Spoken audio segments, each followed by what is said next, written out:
My parents hated me, and from childhood, they told me I was adopted, then they abandoned me. But when they found out about my business, they sued me. I'm not entirely sure when I first realized that my life was different, that there was something fundamentally wrong with how things were at home. Maybe it was when I was 5, and my mother, with her cold eyes and tight lips, first told me I was adopted. There was no kindness in her voice, no soft explanation to cushion the blow.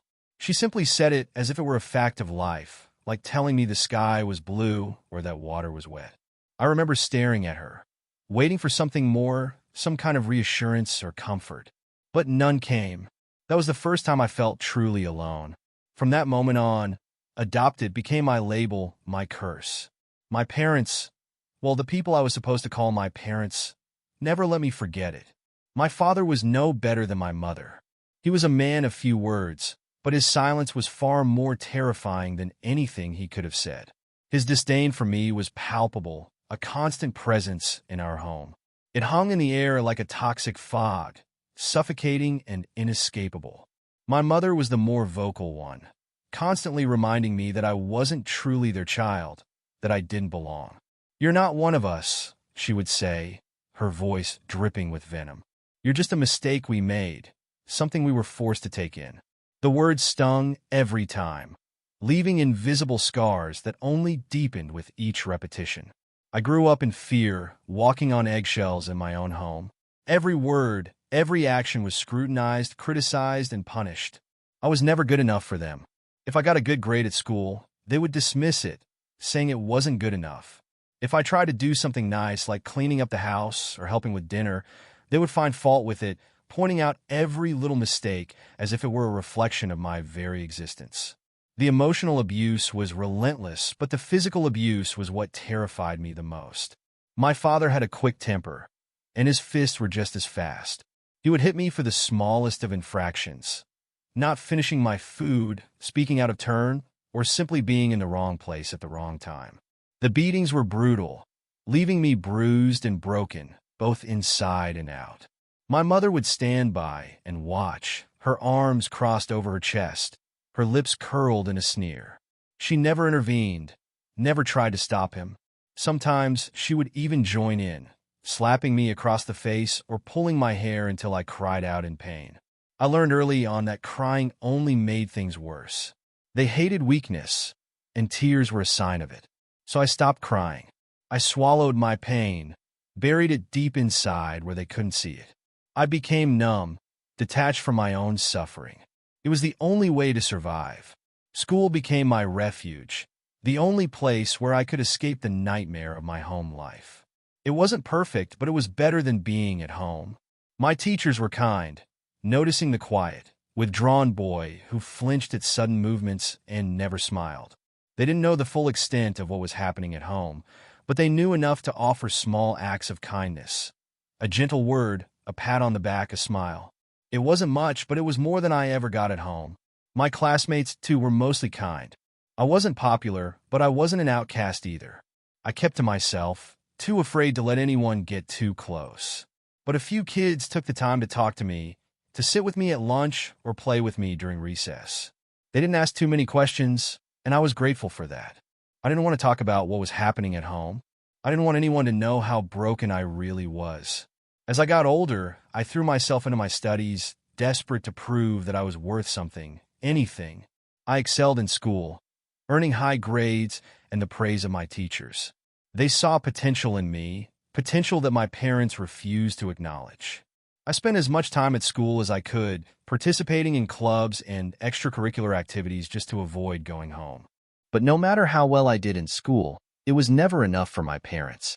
They continued to belittle me, to tear me down at every opportunity. "You think you're so smart," my mother would sneer, "but you're nothing. You'll never be anything." My father would just glare at me, his fists clenching at his sides, ready to strike at the slightest provocation. Graduating from high school was supposed to be a moment of pride, a milestone that marked the beginning of a new chapter in my life. But for me, it was just another reminder of how worthless I was in my parents' eyes. They didn't even bother to show up to the ceremony. I stood there in my cap and gown, watching as my classmates were hugged and congratulated by their families, feeling more alone than ever. I knew I had to get out. University was my ticket to freedom, a chance to escape the hell that was my home life. I applied to as many schools as I could, desperate for any opportunity to leave. When I was accepted to a university a few hours away, I was elated. It wasn't far, but it was far enough.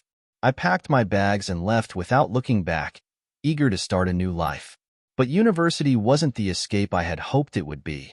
The damage my parents had done was too deep, the scars too fresh.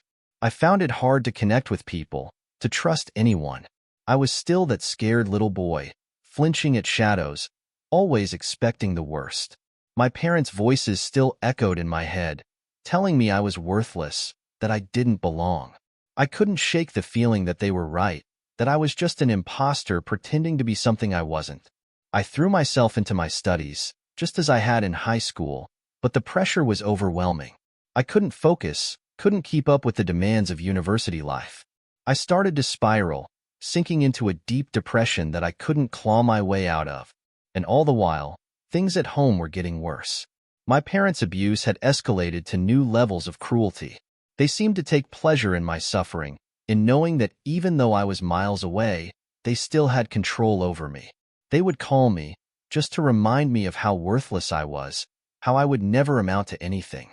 If I didn't answer, they would leave voicemail after voicemail, their voices dripping with malice and hatred. It was during one of these phone calls that my mother dropped the biggest bombshell of all. "You know, we didn't even want you," she said, her voice cold and flat. "We only adopted you because we thought we couldn't have children of our own. But then we had your brother, and we realized we didn't need you. We've regretted it ever since." I felt like the ground had been ripped out from under me. I had always known I was adopted, but hearing that they had never wanted me, that I was nothing more than a mistake they couldn't get rid of, was too much. It broke something inside me, something that had been holding on by a thread for years. I stopped going to classes, stopped caring about anything. I would lie in bed for days at a time, staring at the ceiling, unable to move. The world felt gray and lifeless, as if all the color had been drained out of it. I couldn't see a way out, couldn't see a future for myself. One night, I found myself standing on the roof of my dorm building, looking down at the ground far below. The wind was cold, biting at my skin, but I barely felt it. I was numb, lost in my own darkness. I thought about jumping, about ending it all right there and then. It would have been so easy, just one step forward and all the pain would be over. But something stopped me, a small voice in the back of my mind, telling me that there had to be more to life than this, that I couldn't let them win. I wasn't ready to give up, not yet. I stepped back from the edge and went back inside, but the darkness didn't go away. It lingered, a constant presence in my mind, whispering to me that I would never escape, that I would always be trapped in this hell. I knew I needed help, but I didn't know where to turn. I was too ashamed to tell anyone what was really going on, too afraid that they would see me the way my parents did, as a worthless, broken thing. I kept everything bottled up inside, until I couldn't anymore. One day, I broke down in the middle of class. I couldn't hold back the tears, couldn't keep pretending that everything was okay. My professor took one look at me and knew something was wrong. He pulled me aside after class and asked me what was going on.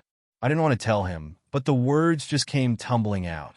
I told him everything about the abuse, the constant feeling of worthlessness, the depression that was consuming me. He listened, really listened, without judgment or pity. For the first time in my life, I felt like someone actually cared, like I wasn't completely alone. He helped me get in touch with the university's counseling services, and I started seeing a therapist. It wasn't a quick fix, but it was a start. Slowly, painfully, I began to unravel the years of damage my parents had done. Therapy was hard, forcing me to confront the things I had buried for so long. But it was also liberating, allowing me to see that I wasn't the monster my parents had made me out to be. I was just a person who had been hurt in ways no one should ever be hurt. But even as I started to heal, the situation at home continued to deteriorate. My parents were furious when they found out I was in therapy. They called me weak, pathetic, a disgrace. They told me I was wasting my time, that no amount of therapy would ever fix what was wrong with me. And then they did the unthinkable. They disowned me. They told me they never wanted to see or hear from me again, that I was no longer their child. They said they had done their duty by raising me, and now I was on my own. I was devastated, but a part of me was also relieved. I didn't have to pretend anymore, didn't have to keep up the charade of being their son. I could finally be free to live my life on my own terms. But freedom came with its own set of challenges. Without my parents' support, I was on my own financially. I had to get a job to support myself while continuing my studies, and it was hard. The weight of everything I had been through was still heavy on my shoulders, and there were days when I felt like I couldn't go on. But I kept pushing forward, determined to prove to myself that I was more than what my parents had made me believe. University was supposed to be my escape, but it turned out to be more of a transition than a fresh start. I moved into a small, cramped dormitory that smelled of stale air and old carpet. The walls were thin, and I could hear everything my neighbors did, from late-night arguments to the sounds of laughter and sometimes, awkwardly, more intimate activities. But it was my own space, far away from the toxic environment of my parents' home, and that was all that mattered. My dorm room was barely bigger than a walk-in closet, with just enough space for a twin bed, a desk, and a small wardrobe. It wasn't much, but I made it my own. I tacked up posters of bands I liked, a few landscapes that reminded me of places I'd rather be, and a calendar to keep track of assignments and work shifts. My roommate, Chris, was a quiet guy, easy to get along with. He was from a small town in Iowa, studying engineering, and we bonded over our mutual desire to escape our pasts. I needed to pay for the dormitory, so I took on a job at a nearby coffee shop. It wasn't glamorous and the hours were long, but it gave me a steady income. The job was simple: brewing coffee, taking orders, and dealing with the occasional difficult customer. The routine was monotonous, but in a way that was comforting. It kept my mind off the darkness that still lingered in the back of my mind, the voices of my parents that still whispered that I wasn't good enough. Chris worked at the same coffee shop, which made things easier. We would walk to work together, sometimes in comfortable silence, sometimes talking about classes or the occasional girl who caught our eye. It wasn't much, but it was a friendship, something I hadn't had in a long time. It was during one of those long shifts at the coffee shop that we met Jay. Jay was a regular customer, a business major with a quick wit and a sharp mind. He was always dressed in well-tailored clothes that seemed out of place in the dingy coffee shop, and he had an air of confidence that was both intimidating and infectious. He would come in every day, order the same complicated drink, and sit at the corner table with his laptop, working on something that always seemed to be just a little out of reach for the rest of us. One day, after we had served him his usual, Jay called us over. "You guys seem like smart people," he said, his eyes scanning us as if sizing us up. "Ever think about doing something more with your lives than slinging coffee?" Chris and I exchanged glances. We both knew the answer to that question, but neither of us had ever voiced it out loud. "What do you mean?" I asked cautiously. Jay leaned back in his chair, a sly smile playing on his lips. "I mean making some real money, getting out of this dump and actually doing something with your lives." I could feel the excitement building in my chest, but I tried to keep my voice steady. "We're listening." Jay explained his idea, a business concept that seemed both crazy and brilliant. You know how stores always mark down seasonal items when they're out of season, right? Like, who needs snow shovels in the summer or beach chairs in the winter? They practically give that stuff away. Chris nodded. "Yeah, I guess." "Well," Jay continued, "what if we bought that stuff when it's dirt cheap, stored it for a few months, and then sold it at a premium when people actually need it?" It was a simple concept, but the more we thought about it, the more it made sense. People are always unprepared for the change in seasons.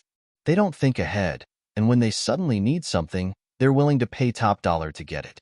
Chris was the first to voice the obvious concern. "But where are we going to get the money to buy all that stuff in the first place?"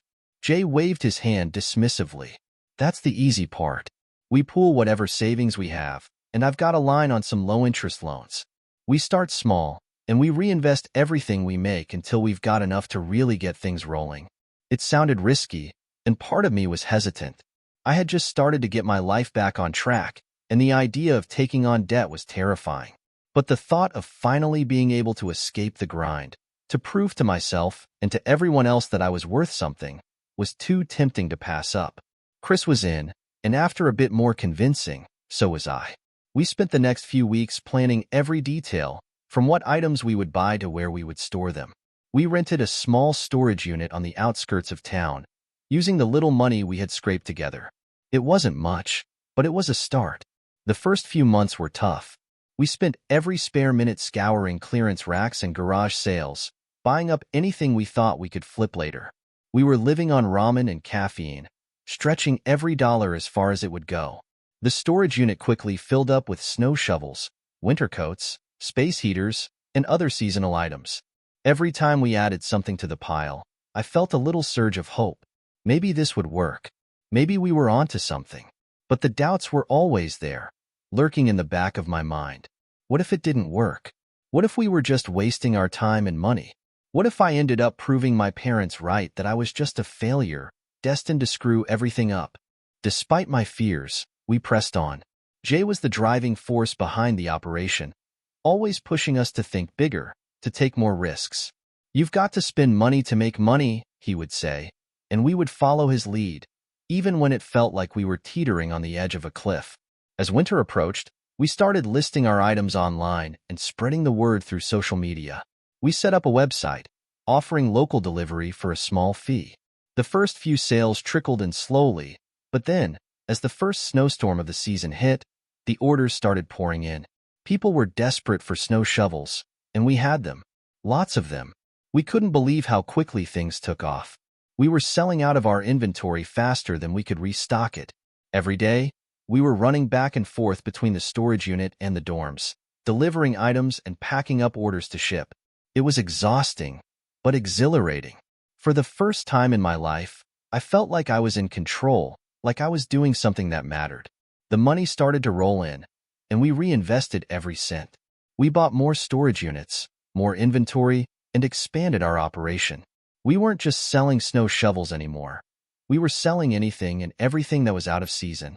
Patio furniture in the winter, Halloween costumes in the spring, Christmas lights in the summer. If it was out of season, we had it, and people were willing to pay a premium to get it. But with success came new challenges. We were dealing with more money than any of us had ever seen before, and it started to change things. Jay, who had always been the mastermind behind the operation, started to get a little too comfortable with our success. He started taking bigger risks, buying up massive quantities of items that didn't always sell as quickly as we needed them to. It was around this time that we started noticing some discrepancies in the books. Chris, who had been handling the finances, noticed that some of the numbers didn't quite add up. At first, we thought it was just a mistake, but as we dug deeper, we realized that Jay had been skimming money off the top. He had been using our profits to fund his own lavish lifestyle, new clothes, expensive dinners, nights out at the bars. When we confronted him, Jay didn't deny it. Instead, he tried to justify it, saying that he deserved a bigger cut because he had been the one to come up with the idea in the first place. "You wouldn't even be here if it weren't for me," he said, his voice dripping with arrogance. Chris and I were furious. We had worked just as hard as he had, if not harder, and we weren't about to let him screw us over. We demanded that he pay back what he had taken, but Jay just laughed. "Good luck proving it," he said and walked out. That night, Chris and I stayed up late, trying to figure out what to do. We had built something incredible, something we were proud of, and now it was falling apart. We couldn't just let Jay walk away with our money, but we didn't have the resources to fight him legally. It felt like we were trapped, like all of our hard work was about to go up in smoke. But then Chris came up with an idea. "What if we take him down from the inside?" he suggested. "We know how he operates. We know where the money is going. If we can prove what he's been doing, we can get him out of the picture for good." It was a risky plan, but we didn't have any other options. We spent the next few weeks gathering evidence, tracking every transaction, every misstep that Jay made. It was nerve-wracking, knowing that at any moment, he could find out what we were doing and shut us down. But we were determined. We weren't going to let him ruin everything we had worked for. Finally, we had enough. We compiled all of the evidence and confronted Jay with it. His face went pale when he saw the stack of documents we had, proof of every dollar he had stolen from us. For a moment, I thought he might try to fight back, but then he just slumped in his chair, defeated. "Fine," he muttered. "I'll give you back the money." But Chris wasn't satisfied. "We don't just want the money," he said. "We want you out. You're done, Jay. You're not a part of this anymore." Jay's eyes flashed with anger, but he knew he didn't have a choice. We had him cornered, and he knew it. He agreed to walk away, leaving the business to Chris and me. It wasn't the victory we had hoped for. There was no satisfaction in it, no sense of triumph, just relief that it was finally over. With Jay gone, things calmed down. Chris and I continued to run the business, scaling back our operations a bit to avoid the risks that Jay had taken. We focused on what we did best, buying low, selling high, and keeping our customers happy. The business was still profitable, and we were still making more money than we had ever dreamed of, but the thrill was gone. We had learned the hard way that success comes with a price, that not everyone who claims to be your friend is truly on your side. It was a bitter lesson, but one that I needed to learn. It reminded me of the importance of trust and how fragile it can be. But even as I tried to move on, to focus on the future, I couldn't shake the feeling that something was missing. I had spent so much time and energy trying to escape my past, to prove to myself and to the world that I was worth something, that I had forgotten what it meant to truly live. I was so focused on success, on making money, that I had lost sight of why I had started this journey in the first place. I didn't want to just survive, I wanted to thrive. I wanted to build something that mattered, something that would last. But I couldn't do that if I was constantly looking over my shoulder, waiting for the next betrayal, the next failure. So I made a decision. I decided to let go of the past, to stop letting it define me. I wasn't the scared, broken kid that my parents had tried to make me. I was stronger than that, better than that, and I was ready to start living my life on my own terms. Chris and I continued to run the business, but we also started to explore other opportunities. We invested in new ventures, took on new challenges. We weren't just business partners anymore. We were friends, and we were in this together. As time went on, the business grew, and so did our confidence. We started to take more risks, but this time they were calculated. We had learned from our mistakes, and we were determined not to repeat them. And slowly, the darkness that had always been a part of my life began to fade. The voices of my parents, the doubts and fears that had plagued me for so long, started to lose their power. I wasn't just surviving anymore. I was living, and it felt good. But I knew that the shadows of my past would always be there, lurking in the background. They were a part of me, just as much as the successes I had achieved. But they didn't control me anymore. I was in control now, and I was ready to face whatever came next. As Chris and I stood in front of our storage units, looking at the rows of inventory that we had built from nothing, I realized that this was just the beginning. We had come so far, but there was still so much more to do, so much more to achieve. And for the first time in a long time, I felt hope. Hope that the future was bright, that I was capable of more than I had ever imagined. Hope that, despite everything, I could build a life that was worth living. As the sun set on another day, I turned to Chris and smiled. "We did it," I said, my voice filled with a mixture of disbelief and pride. Chris grinned back at me. "Yeah, we did, but this is just the start." And he was right. It was just the start. There was so much more to come, so many more challenges to face. But for the first time, I wasn't afraid. I was ready. Ready to take on the world. Ready to live my life on my own terms. After the ordeal with Jay, Chris and I had found a rhythm in running the business. We were doing well, better than I had ever imagined, and for the first time in my life, I felt a sense of accomplishment that I could truly call my own.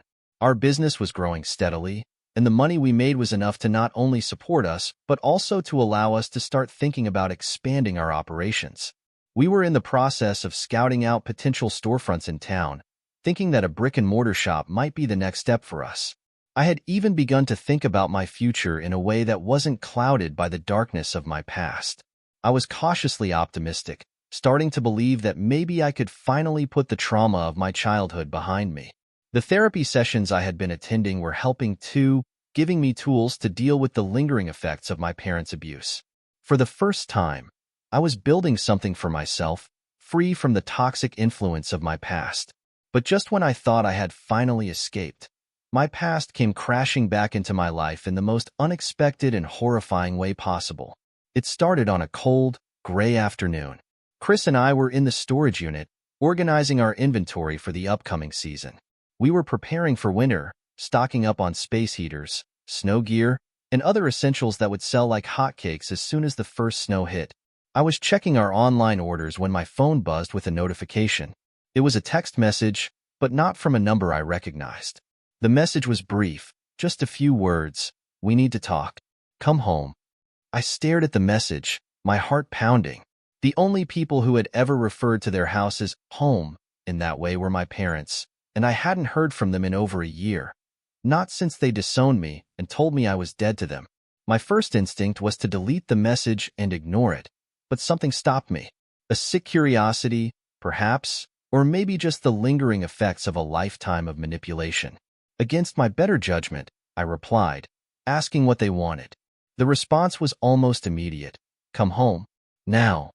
I showed the message to Chris, who looked as concerned as I felt. "Are you really going to go?" he asked. I shrugged, trying to seem nonchalant even though my stomach was churning with anxiety. "I don't know. Maybe it's nothing. Maybe they've realized they made a mistake." Chris frowned, clearly not convinced. "Or maybe they're just trying to mess with you again. You know how they are." He was right, of course. My parents had never been the type to admit they were wrong or to seek reconciliation. But something about the message felt different, more urgent. And against my better judgment, I felt compelled to see what they wanted. So, after a lot of internal debate and with Chris's reluctant encouragement, I decided to go. I drove the few hours back to the town I had grown up in, my hands gripping the steering wheel so tightly that my knuckles turned white. As I got closer to the house where I had spent my miserable childhood, a sense of dread settled over me. The old neighborhood hadn't changed much. The same tired houses, the same cracked sidewalks. It was as if time had stood still. When I pulled up in front of my parents' house, I noticed something strange right away. There were no cars in the driveway, no lights on inside. The house looked abandoned, lifeless. My heart sank as I got out of the car and walked up to the front door. I knocked, but there was no answer. I tried the door, and to my surprise, it was unlocked. I pushed it open and stepped inside, calling out hesitantly, "Mom? Dad?" The house was eerily silent. The living room was just as I remembered it, cold, sterile, and devoid of any warmth. I walked through the house, checking each room, but there was no sign of my parents.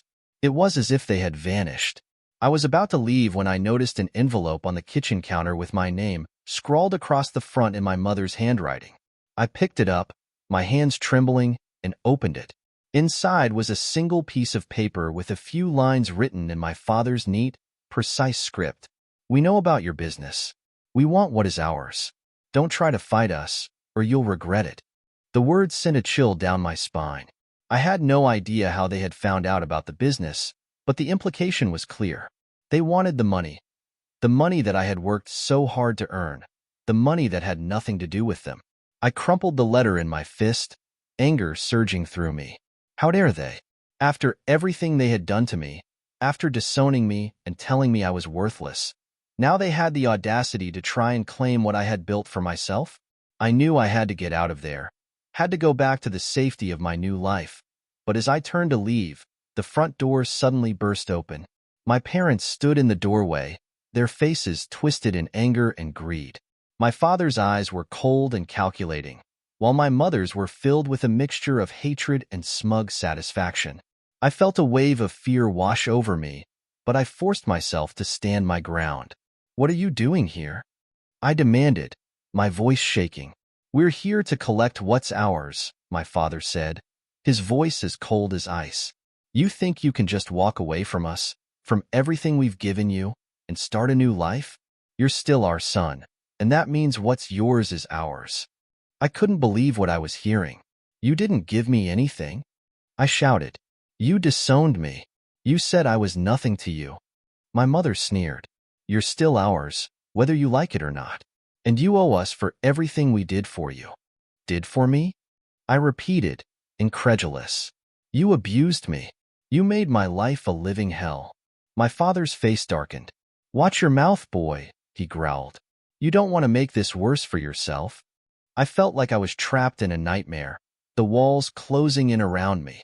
They had always been like this, manipulative, cruel, and utterly devoid of any sense of morality. But this was a new low, even for them. I knew I couldn't let them get away with this, but I also knew that they were dangerous, that they wouldn't hesitate to destroy me if I tried to stand up to them. But then I remembered something. I wasn't that scared, broken kid anymore. I had built something for myself, something they had no right to take, and I wasn't going to let them do this to me again. You're not getting a cent, I said, my voice firm. I've worked for everything I have, and you have no right to any of it. My father's eyes narrowed, and he took a step forward, his hand clenched into a fist. You really want to do this the hard way, don't you? I didn't back down. Get out, I said, my voice cold, or I'll call the police. My mother let out a bitter laugh. The police? You really think they'll help you? You're nothing, just like we always told you. You'll never be anything without us. But I wasn't listening to her anymore. I was done listening to their lies, done letting them control me. I pulled out my phone and dialed 911, my hands shaking but my resolve unwavering. As the phone rang, my father lunged at me, his hand striking out to grab the phone. But I was faster. I darted out of his reach, and before he could stop me, I had the phone to my ear, the operator's voice on the other end. 911. What's your emergency? I need help, I said quickly, my voice trembling. My parents are trying to take my money. They've threatened me. Please, send someone right away. My father's face twisted in rage, and he lunged at me again, but I dodged him, backing toward the door. You little bastard, he snarled. You think you can get away with this? We'll ruin you. But I wasn't afraid anymore. Not of him, not of my mother, not of the ghosts of my past that had haunted me for so long. I had spent my entire life running from them, hiding from their cruelty and their lies. But now, for the first time, I was ready to fight back. The police arrived within minutes, and I watched as my parents were handcuffed and led away, screaming and cursing at me the entire time. It was a surreal moment, one that felt both liberating and terrifying. I had finally stood up to them, finally taken control of my own life.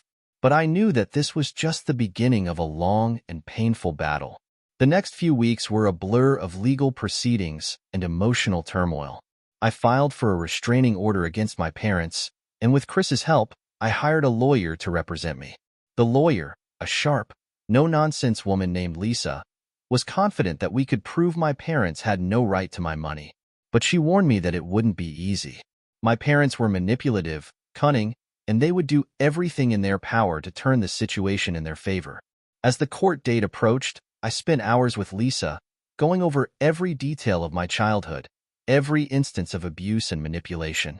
It was painful to relive those memories, to dredge up all the old wounds that I had tried so hard to forget. But I knew it was necessary. I had to show the court the truth about my parents, had to prove that they had abandoned me, both emotionally and legally. The day of the trial arrived, and I felt like I was walking into a lion's den. My parents were there, of course, dressed in their best clothes, their faces a mask of righteous indignation. They had hired a high-powered attorney, a man with a reputation for winning impossible cases.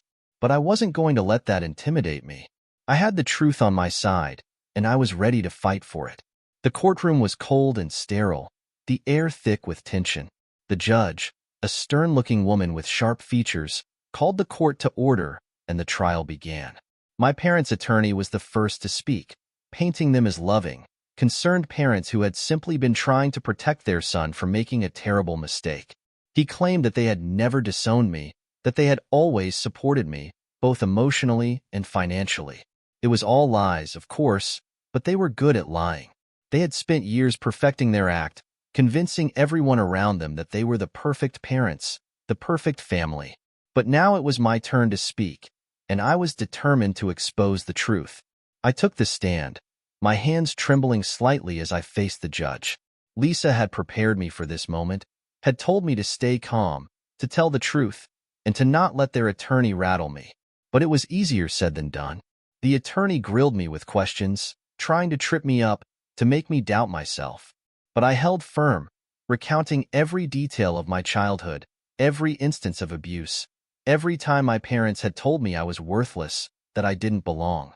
I told the court about the night they had disowned me, about the letter they had left on the kitchen counter, the letter that had been my final proof that they had severed all ties with me. Lisa presented the letter as evidence, along with a series of voicemails they had left me over the years, filled with threats and insults. It was damning evidence, and I could see the judge's expression harden as she listened. My parents' attorney tried to discredit me, tried to paint me as a troubled, ungrateful child who was trying to ruin the lives of his loving parents. But I didn't let it get to me. I knew who I was, and I knew what they had done to me. I wasn't going to let them rewrite the past.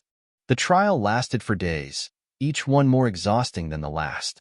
But finally, it was over. The judge retired to her chambers to deliberate, leaving me to wait in the cold, empty courtroom with Chris and Lisa by my side. The hours ticked by slowly, the tension in the air palpable. I tried to stay calm, but the weight of everything that had happened pressed down on me, threatening to crush me. Finally, after what felt like an eternity, the judge returned. Her expression was unreadable as she took her seat and called the court to order. My heart pounded in my chest as she began to speak, her voice calm and measured. "I have reviewed all the evidence presented in this case," she said, her eyes moving from my parents to me. "And it is clear to me that the defendant's parents have engaged in a pattern of emotional and physical abuse that cannot be ignored. Furthermore, the evidence clearly shows that they disowned the defendant, both legally and emotionally, and therefore have no claim to his financial assets." I felt a wave of relief wash over me as she continued, but I knew it wasn't over yet. "Given the severity of the abuse, I am referring this case to the district attorney for further investigation. It is my belief that criminal charges should be filed against the defendant's parents for their actions." The courtroom erupted into chaos. My parents were shouting, their attorney was protesting, but I didn't hear any of it. All I could focus on was the fact that I had won. I had finally broken free from their control, from the darkness that had haunted me for so long. The next few weeks were a whirlwind. The district attorney took up the case, and my parents were arrested on charges of child abuse, neglect, and fraud. The trial was quick, given the mountain of evidence against them, and they were both sentenced to several years in prison. It was a bittersweet victory. I didn't relish the thought of my parents behind bars, but I knew it was the only way to ensure that they couldn't hurt anyone else. With the trial behind me, I could finally start to move on with my life. Chris and I continued to run our business, and it grew more successful every day. But the success wasn't just about the money anymore. It was about proving to myself that I could overcome my past, that I could build something worthwhile despite everything I had been through. I started speaking at events, sharing my story with others who had been through similar experiences. It wasn't easy, but it was cathartic. I realized that by telling my story, I could help others who were struggling, who felt trapped in the same way I had. It gave me a sense of purpose that I had never felt before. As time went on, I began to heal. The scars of my past would always be there, but they didn't define me anymore. I was more than what had been done to me. I was stronger, wiser, and ready to face whatever challenges life threw my way. Chris and I eventually opened that storefront we had dreamed about, and it became a thriving business.